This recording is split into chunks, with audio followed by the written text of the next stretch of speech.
12장으로 되어 있습니다. 그런데 1장부터 6장까지는 역사적인 이야기입니다. 그래서 글을 읽을 줄 아시는 분들은 읽으면 재밌고 무슨 뜻인지 쉽게 알 수 있습니다. 그런데 7장부터 12장까지 6장은 예언들로 되어 있어서 그 예언들, 그러니까 앞으로 되어질 일, 앞으로 되어질 일은 계시라 그러죠. 그죠? 계시란 것은 앞으로 되어질 일 우리 모르죠, 그죠? 내일 모레 나에게 어떤 일이 일어날지 모르죠. 근데 하나님은 다 아시는 거예요, 그죠? 하나님께서 이렇게 보여주신 앞으로 되어질 일, 이거 계시라 그러죠. 또 다른 말로 묵시라 그래요. 그래서 신약 성경의 그 묵시 문학의 대표적인 요한계시록이고 구약 성경에서는 다니엘서입니다. 근데 이 묵시 문학의 특징은 비유 상징으로 되어 있습니다. 그래서 읽으면 이게 무슨 말인가? 왜? 상징으로 되어 있기 때문에 참 이해하기가 어려워요. 그래서 예수님께서 마태복음 24장 15절에서 다음과 같이 말씀하신 것을 보게 됩니다. 그러므로 너희가 선지자 다니엘이 말한 바 멸망에 가증한 것이 거룩한 곳에 선 것을 보거든 읽는 자는 깨달을진저, 읽는 자는 깨달을진저. 이렇듯 그 예언들을 이해하기가 어렵다라는 것을 예수님께서 넌지시 말씀하신 것입니다. 그런데 오늘 읽은 말씀은 그렇게 이해하기 어렵고 힘든 부분이 아닙니다. 읽으면 무슨 뜻이구나 라고 쉽게 이해할 수 있는 부분입니다. 기독교는 크게 창조, 타락, 구속, 종말 이 네 가지로 되어 있습니다. 그러니까 창조교리, 그다음에 타락교리, 그다음에 구속교리, 종말교리. 그래서 창조론, 타락론, 구속론, 창조론 이렇게 이야기합니다. 그런데 이 중에서 많은 사람들이 오해하고 쉽게 받아들이지 못하는 교리가 아마 종말교리, 종말론일 것입니다. 왜냐하면 이단들이 비유나 상징들을 잘못 해석하고 적용을 해서 그런 영향이 아마 큰 것 같습니다. 예전에 오래전에 다미 성교회 같은 경우 등등 많죠. 그죠? 언제 맨날 몇 시에 예수님께서 오신다고 해서 막 시끄럽고 그런 적이 있는데 그런 영향들 때문에 종말론에 대해 좀 부정적인 시각을 가지기가 쉽습니다. 그러나 그럼에도 불구하고 종말 교리를, 종말론을 우리는 너무 쉽게 치부해 버리면 안 됩니다. 왜냐하면 알파가 있으면 오메가가 있고 처음이 있으면 마지막이 있듯이 창조가 있으니 종말이 있는 것입니다. 예수님께서 부활 승천하시면서 다시 오시리라고 약속하셨으니 반드시 다시 오실 것입니다. 그날 시간의 역사는 종결될 것입니다. 그날까지 우리가 이 험악한 이 세상을, 나그네와 같은 이 세상에서 끝까지 지치지 않고 믿음으로 살아야 하는데 그 힘이 어디에서 나옵니까? 종말 교리에서 나오는 것입니다. 종말론에 있습니다. 그러므로 우리가 성경이 말씀하는 종말에 대해서 잘 이해하고 잘 준비하는 것이 중요합니다. 우리가 보통 종말하면 생각되는 것이 끝이다, 심판, 이렇게 생각하기 쉬운데 종말하면 그것보다 역사의 완성, 하나님 나라의 완성을 생각해야 하는 것입니다. 그날은 하나님의 나라가 완성되는 날입니다.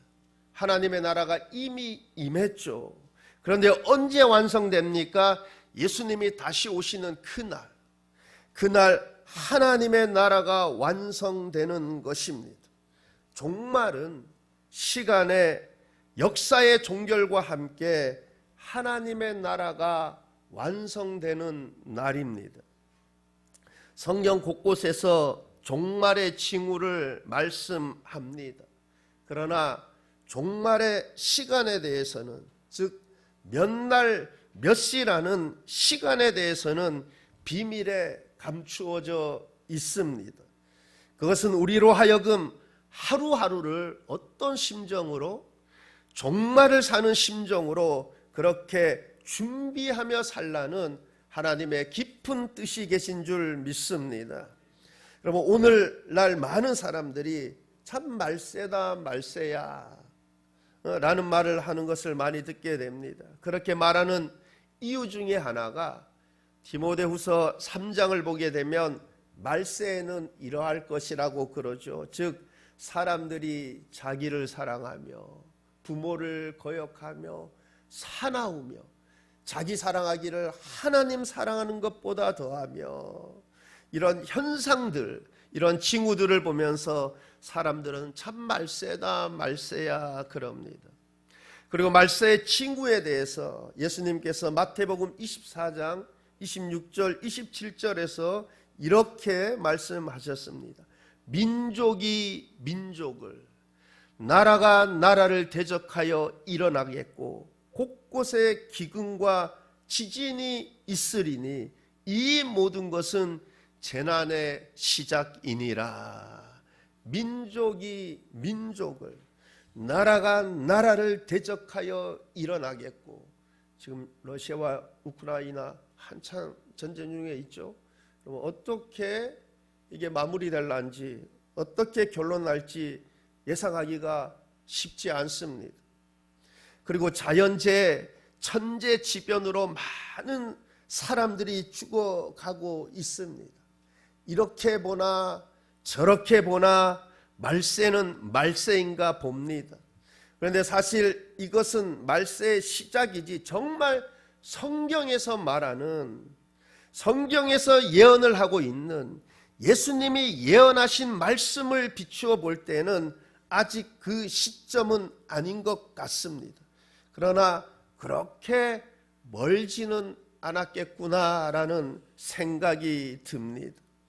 오늘 1절의 말씀은 말세라고 말하는 그때에 일어날 일들에 대해 예언을 하고 있습니다. 1절입니다.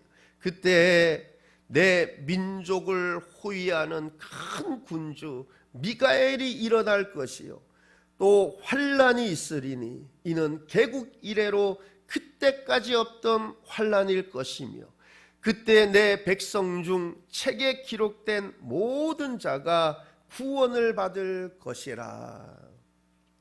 그때 내 민족을 호위하는 큰 군주 미가엘이 일어날 것이요.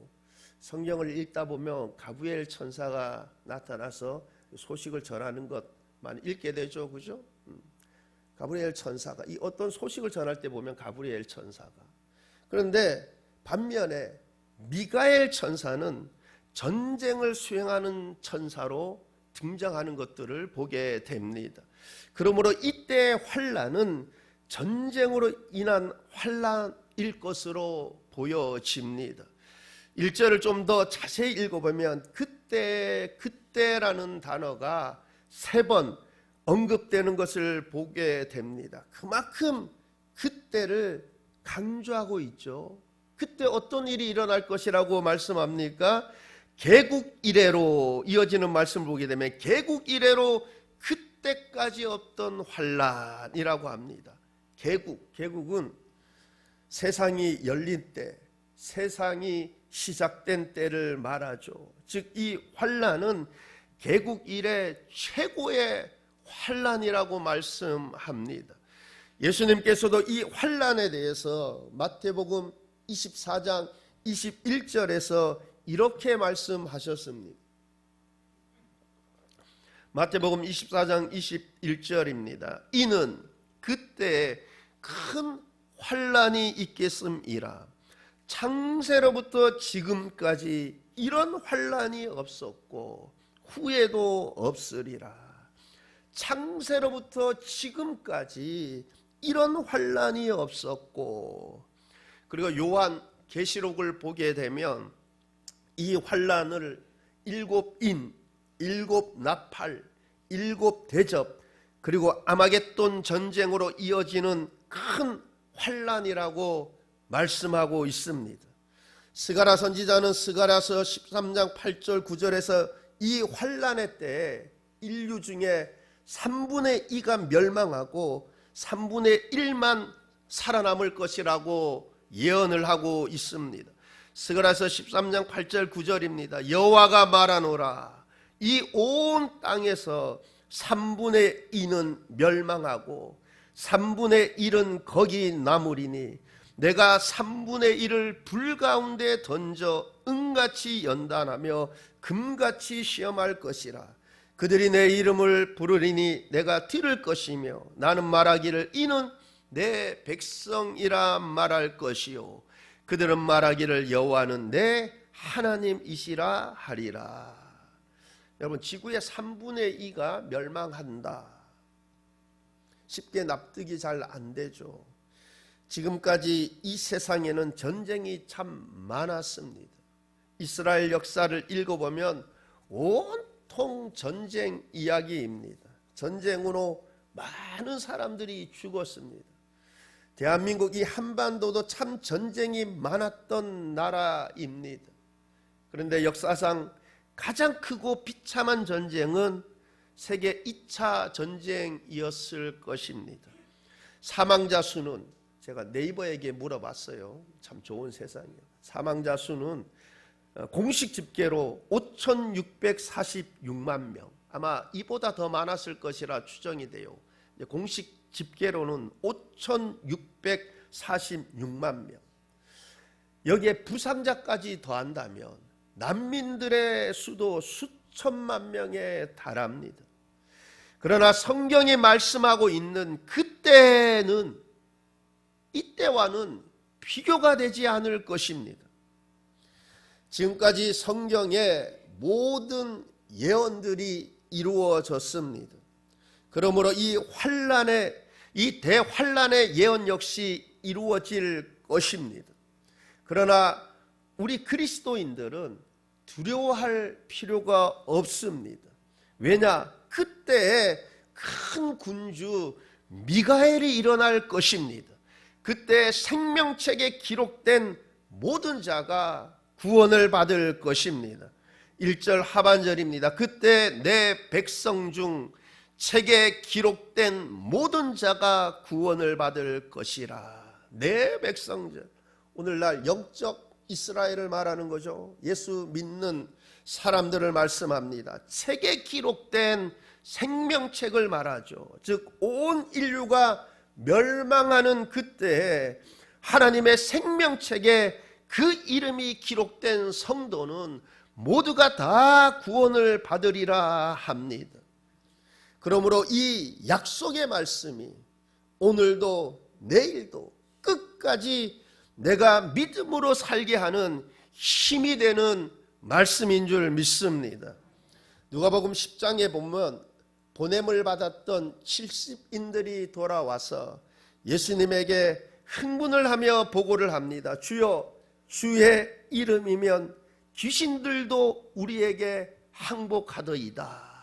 그때 예수님께서 누가복음 10장 20절에서 이렇게 말씀하셨습니다. 그러나 귀신들이 너희에게 항복하는 것을 기뻐하지 말고 너희 이름이 하늘에 기록된 것을 기뻐하라 하시니라. 너희 이름이 하늘에 기록된 것을 기뻐하라. 그러면 어떻습니까? 여러분의 이름이 하늘에 하나님의 생명책에 기록되어 있습니까? 여러분, 이것보다 중요한 문제가 없습니다. 그럼 내가 집사, 권사, 장로, 목사라 해도 내 이름이 하나님의 생명책에 기록되어 있지 않으면 모든 것이 헛것입니다. 그죠? 내가 아무리 세상적으로 큰 권력을 가졌다 해도, 내가 큰 부자라 해도 하나님의 생명책에 기록되어 있지 않다. 이것보다 불쌍한 인생이 없습니다. 어떻게 생명책에 내 이름이 기록되어 있는지 볼 수도 없고, 그죠? 근데 컨닝해서 볼 수도 없고, 근데 뭐 이따금 뭐 환상 중에 보았다고 뭐 그런 분들도 뭐 있는데 뭐 글쎄요. 우리는 예수님이 재림하실 마지막 대환란 때 그때가 언제인지 아무도 모릅니다. 근데 누가 혹 뭐 언제 몇 날 몇 시에, 여러분 그거 다 무조건 잘못된 것입니다. 우리는 알 수가 없습니다. 그러나 분명한 사실 하나는 하나님의 생명책에 그 이름이 기록된 사람은 그날에 하나님의 보호하심과 구원하심을 온전히 체험하게 될 줄 믿습니다. 그러므로 우리가 두려워해야 할 것은 그때 있을 환난이 아닙니다. 내 이름이 하나님의 생명책에 기록되어 있는가라는 그 사실인 것입니다. 여러분, 그렇다면 누가 하나님의 생명책에 그 이름이 기록되어 있습니까? 주여 주여 하는 자마다? 그렇지 않다라고 예수님이 말씀했어요. 내가 오늘 이 거룩한 주일날 이 예배 자리에 앉아 있다고, 여러분 예배 자리에 앉아 있는 자들마다 다 구원을 받을 것이 아닐 것입니다. 여러분, 누가 생명책에 그 이름이 기록되어 있습니까? 하나님의 뜻대로 산 자들입니다. 그러므로 내가 주일날 예배 드리고 있다고 내 이름이 생명책에 기록되어 있겠지라며 스스로 위안을 삼고 확신하면 안 됩니다. 하나님의 뜻대로 사는 자가 그 이름이 생명책에 기록되어 있는 것입니다. 요한계시록 20장 15절 말씀입니다. 누구든지 생명책에 기록되지 못한 자는 불못에 던져지더라. 이렇듯 나의 이름이 생명책에 기록되어 있느냐 그렇지 않느냐 너무나 중요합니다. 그러므로 단순히 주일날 예배 드림으로 안심하며 만족하는 삶이 아니라 하나님 뜻대로 사는 삶이 되시기를 바랍니다. 여러분, 이어서 2절 말씀을 보면 땅의 티끌 가운데서 자는 자 중에서 많은 사람이 깨어나 영생을 받는 자도 있겠고 수치를 당하여서 영원히 부끄러움을 당할 자도 있을 것이며, 땅의 티끌 가운데서 자는 자 중에서 많은 사람이 깨어나 무엇을 말씀하고 있는 것입니까? 부활을 말씀하고 있는 거죠. 대환란 때 그때 다 육체 부활이 이루어질 것입니다. 이미 죽어 땅에 티끌이 된 모두가 다, 의인이든 악인이든 모든 죽은 자들이 육체가 다시 부활하게 될 것입니다. 마치 SF 영화처럼 그렇게 이미 죽어 티끌이 된 모든 사람들의 육체의 부활이 이루어질 것입니다. 그런데 그렇게 티끌이 된 모두가 육체의 부활을 할 것인데 누구는 영생을 받는 자도 있겠고, 반면에 누구는 수치를 당하여서 영원히 부끄러움을 당할 자도 있을 것이라 말씀합니다. 여러분, 즉 둘로 나뉜다는 거죠. 힘 있는 자, 힘 없는 자, 많이 배운 자, 못 배운 자, 부자, 가난한 자, 이렇게 나눠지는 것이 아니라 어떻게요? 영생을 얻는 자와 영원히 수치를 당하는 자로 나뉘어진다라는 것입니다. 그런데 그렇게 나뉘어지는 기준이 무엇입니까? 요한복음 3장 36절입니다. 아들을 믿는 자에게는 영생이 있고 아들에게 순종하지 아니하는 자는 영생을 보지 못하고 도리어 하나님의 진노가 그 위에 머물러 있느니라. 아들을 믿는 자에게는 영생이 있고 아들에게 순종하지 아니하는 자는 영생을 보지 못하고 하나님의 아들 예수 그리스도를 믿느냐, 그렇지 않느냐. 그런데 예수님을 믿는 그 믿음이 참된 믿음이냐, 그렇지 않느냐, 어떻게 합니까? 순종하느냐. 즉 열매로 안다고 했습니다. 순종의 열매로 아는 것입니다. 즉 영원한 생명에 들어가는 사람은 하나님이 보내신 독생자 예수 그리스도를 믿으며 하나님의 뜻대로 사는 사람, 하나님의 말씀에 순종하는 사람, 그가 영원한 생명에 들어갈 것이라 말씀하고 있습니다.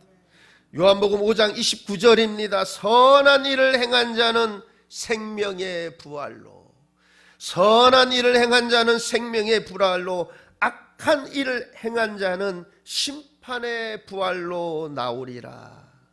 즉 순종한 사람은 생명의 부활로, 불순종한 사람은 심판의 부활로 깨어날 것이라 말씀합니다.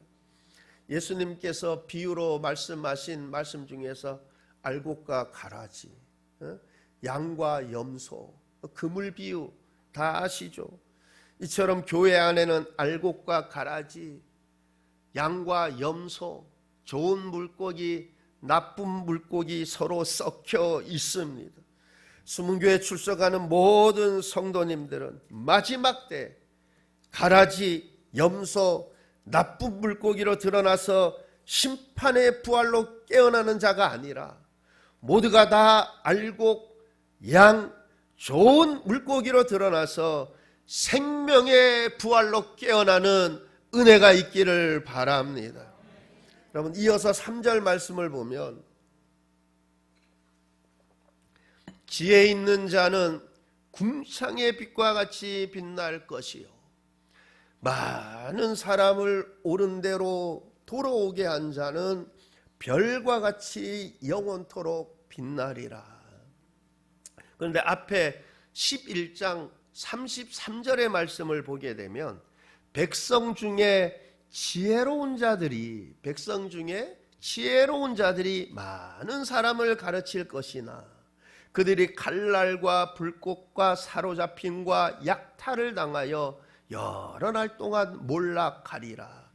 지혜로운 자들이 많은 사람들을 가르칠 것이나 그렇게 놀라운 섬김을 하는 자들이 있을 것이나, 그러나 그렇게 선한 일, 놀라운 섬김의 일을 하고도 칼날과 불꽃에 의해 죽임을 당하는 이들도 있을 것입니다. 그렇다면, 그래서 만약 현세 외에 내세가 없다면, 죽으면 모든 것으로 끝이라면, 모든 사람 가운데 가장 비참하고 불쌍한 사람은 스스로 지혜로워서 스스로 삼가고 많은 사람들을 옳은 대로 인도한 그가 어쩌면 가장 불쌍한 인생일 것입니다. 그러나 그렇지 않습니다. 그들은 의인의 부활이라는 상을 받게 될 것입니다. 궁창의 빛과 같이 빛날 것입니다. 그렇게 지혜로워서 스스로 삼가며 많은 사람들을 옳은 대로 돌아오게 한 사람은 별과 같이 영원토록 빛날 것입니다. 가르칠 수 있다라는 것이 복입니다. 여러분, 교회는 많은 섬김이 있죠, 그죠? 이런 섬김, 저런 섬김, 많이 섬김이 있어요. 무엇이 중요하다, 뭐 덜 중요하다. 여러분, 우리 신체의 비유로 많이 하지 않습니까? 눈과 있고 귀가 그죠?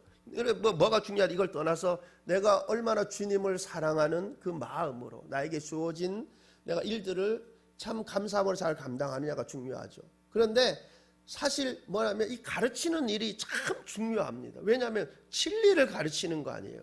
이 교사의 직분이 아주 중요합니다. 저도 그 부교육자 때 유초등부도 중고등부, 청년부 다 담당해 보았죠. 유초등부 제가 이제 처음 딱 가니까 제 바로 앞에 전임자가 얼마나 그냥 그거 했는지 다 떨어지고 별로 안 남아 있더라고. 중고등부, 청년부가.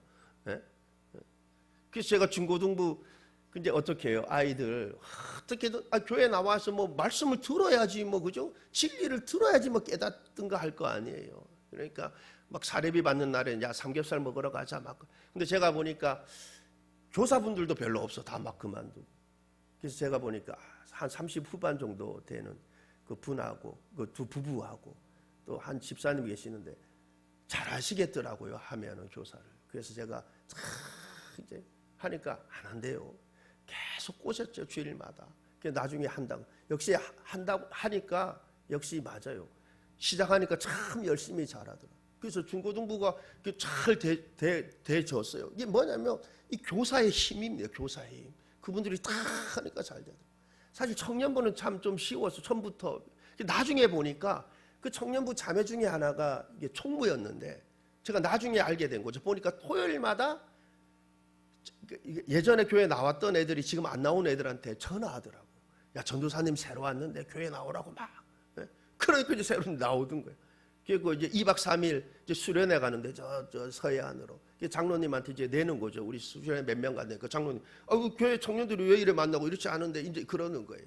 그러면서 딱 기분이 좋은지 뭐냐면 많이 이렇게 후원해 주시더라고요. 갔다 오고 막 그랬는데. 그래서 내가 이게 설교 중에서 그 자매가 생각이 나더라고요. 어떻게 잘 지내고 있냐.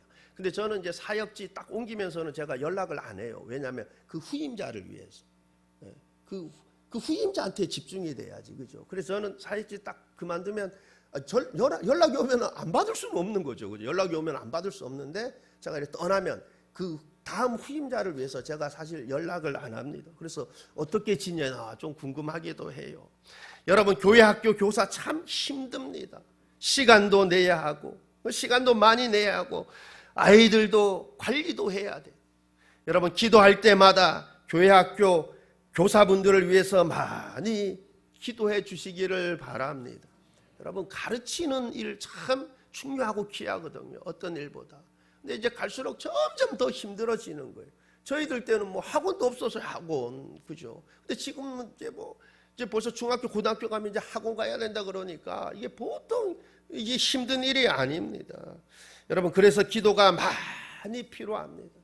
기도할 때마다 여러분 많이 이제 모든 교회 성도들 아픈 분들을 위해서 또 교회를 위해서 기도하지만 특별히 또 교사로 섬기는 분들을 위해서 많이 기도해 주시기를 바랍니다. 그럼 디모데후서 4장 3절 4절에서 말세 현상에 대해서 이렇게 말씀합니다. 때가 이르리니 사람이 바른 교훈을 받지 아니하며 귀가 가려워서 자기의 사욕을 따를 스승을 많이 두고 또 귀를 진리에서 돌이켜 허탄한 이야기를 따르리라. 말세에는 지혜로운 자가 진리를 말하며 가르쳐도 사람들로 하여금 옳은 대로 돌아가게 하는 일 참 많이 어려울 것이라 말씀하고 있습니다. 왜냐? 사욕을 따를 스승을 많이 두고 사욕을 따를 스승을 많이 두고 즉 세상적인 성공을 위한 그런 가르침에는 관심을 많이 두고 그런데 반면에 바른 교훈에는 관심이 없습니다. 진리에는 관심이 없습니다. 이렇게 될 것이라고 말씀하고 있습니다. 그러하기에 바로 이들 지혜로워서 스스로 삼가며 또한 많은 사람들을 옳은 대로 돌아오게 하는 이들 하나님은 그들을 높여 별과 같이 영원토록 빛나게 하실 것이라 말씀하고 있습니다. 이와 관련해서 예수님께서 죄인 하나가 회개하면 하늘에서는 회개할 것이 없는 의인 99을 위하여 기뻐하는 것보다 더 기뻐한다 말씀하셨습니다. 그러니 하나님께서 많은 사람들을 가르쳐서 옳은 대로 돌아오게 하는 사람 얼마나 그를 귀하게 여기겠습니까? 영원토록 별과 같이 빛나게 하실 것이라 말씀합니다. 여러분, 그런데 하늘의 별을 보면 여러분 별의 크기가 다 다르죠. 그죠? 좀 작은 별, 좀 더 큰 별, 큰 별. 별의 크기에 따라서 그 빛남의 정도, 작은 별은 작은 별의 광채로, 어떤 별은 별이 커서 큰 광채로 빛나는 별들이 있습니다. 이처럼 영광의 정도가 다 다르죠. 누구는 작은 별, 누구는 큰 별. 어렸을 때 불렀던 그 노래가 기억나네. 저 별은 나의 별, 저 별은 너의 별. 변한 곡이죠, 그죠? 여러분, 여러분의 별은, 여러분의 영광의 정도는 저 별, 작은 별이 아니라 큰 별, 크게 빛나는 별 되시기를 바랍니다. 크게. 여러분, 그러기 위해서는 어떻게 해야 합니까? 핍박과 환난 속에서도, 세상 유혹 속에서도 자신의 믿음을 지켜낼 뿐만 아니라 많은 믿지 않는 이들에게, 진리를 모르는 이들에게 진리를 전하여 옳은 대로 인도하는, 복음을 전하는 삶을 살아야 할 것입니다. 그렇게 수문교회 모든 성도님들은 자신의 신앙을, 믿음을 굳건히 지켜낼 뿐만 아니라 진리를, 복음을 전하여 많은 이들을 옳은 대로 인도하여 별과 같이 영원토록 빛나는, 그런 인생 되시기를 우리 주님의 이름으로 축원합니다. 기도하시겠습니다. 하나님, 참 마지막 대환란 때에는 참 많은 이들이 진리 듣기를 거부하고 참 세상 스승을 많이 두고자 하고, 하나님, 참 이 마지막 때에 우리가 믿음을 지키며 살아가기가 참 더욱 힘들 텐데, 우리 주님이 참 우리에게 약속하신 그 약속의 말씀을 내가 믿으며 그곳에 소망을 두며 내가 끝까지 내 믿음을 지키며 또한 많은 이들을 옳은 길로 인도하는 그 일에 쓰임받는 인생 되게 하옵소서. 그래 영원토록 별과 같이 빛나는 인생 되도록 붙들어 주옵소서. 감사드리며 예수님 이름으로 기도하옵나이다. 아멘.